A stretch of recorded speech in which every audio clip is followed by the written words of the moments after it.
Nani wore no clothes. Nani sat cross-legged in front of the living room wall, wearing no clothes. On the drywall before her were 2 brown spots looking back. Moisture seeped from the corners of these eyes. A brown smudge was the nose. A smear in the shape of a heart clearly stood for the mouth. Longer lines ran vertically beside the face. A woman's hair. Anyone could see that this was the Madonna. She was weeping. Nani felt that if she bared as much of herself as she could, if she were as open as she could possibly be, she might glean something from the Virgin. Some deeper understanding and therefore willingness might be accorded to her. Maybe she'd catch a break. Maybe Mary would perceive that while Noni wasn't perfect, she really did need some help right now. Her son Antonio banged into the house. Nani placed her glass on her other side so he wouldn't detect it. The visitation had nothing to do with the drops of vodka she'd swallowed. She could see the Virgin Mary because she was open enough to see it, because she had no boundaries. They'd complained about that in the hospital, but the present revelation on her very own wall was proof that it was a good thing. 16 years old, Antonio was scrawny but tough, his scrawny hair to his shoulders. Outside the open door, grizzled thunder pounded Nani's being like a sonic boom. Lighting sizzled across the sky and her skin. It was as if the nighttime creeping through the doorway was exposing her to all the wickedness and blackness that threatened to come in if she didn't align herself with the Virgin Mary. Yes, Nani felt good, but she was also learning to be good, and this vision of the Virgin was brand new. It was her opportunity. Antonio threw the door shut, then turned and gawked at Nani for 5 seconds before swiveling back away from her. For God's sake, Ma, you can't do this. God, put your clothes on right now. But Antonio, she reached her hand out so he would come to her, but he didn't see.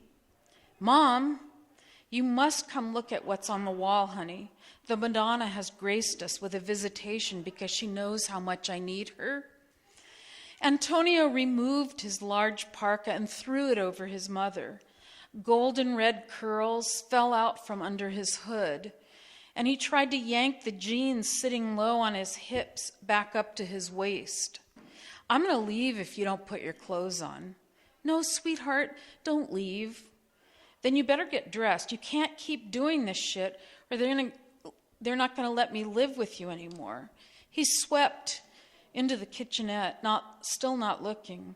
He sighed and searched the cabinets and the refrigerator for food that wasn't there.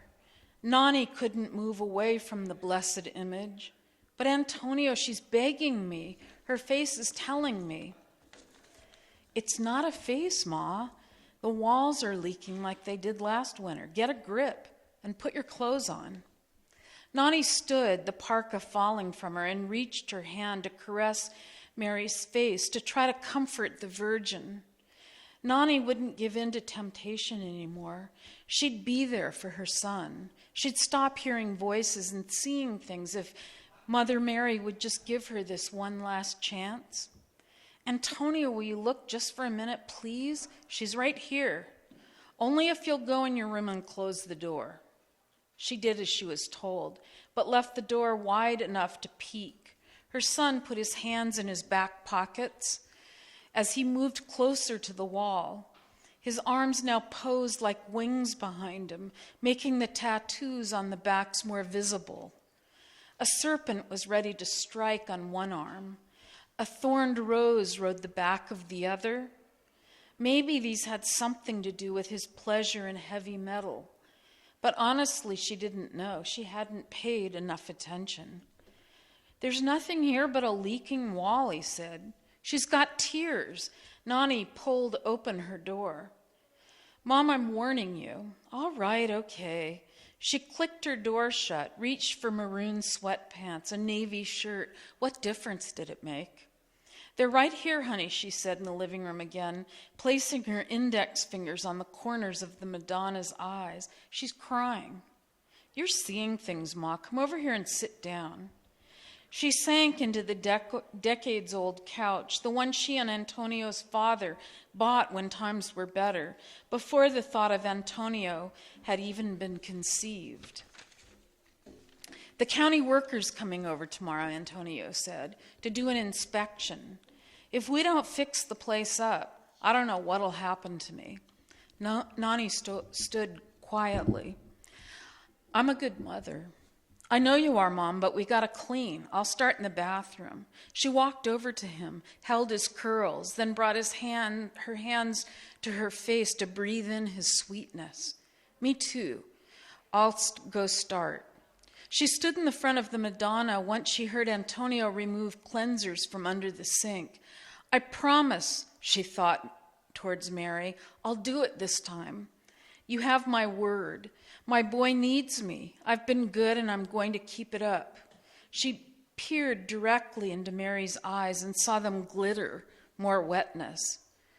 "Okay, you're right," Nani thought. She abruptly turned and trekked into her bedroom, where she retrieved a large bottle from inside the trunk at the end of her bed. She grabbed a sock and a plastic bag, lowered the bottle inside both. Returning quickly to the kitchen before Antonio came to see what she was doing, she dumped the vodka, then turned on the garbage disposal. After placing the bottle at the bottom of the kitchen bag, she called towards him. "I'm taking the garbage out." "Sounds good." She tiptoed so the bottle wouldn't clink, stopped briefly in front of the wall, mouthing the words, "I swear." She stroked the side of the Virgin Mary's face once more, long enough to see two last tears roll down the panes of her face. Thanks.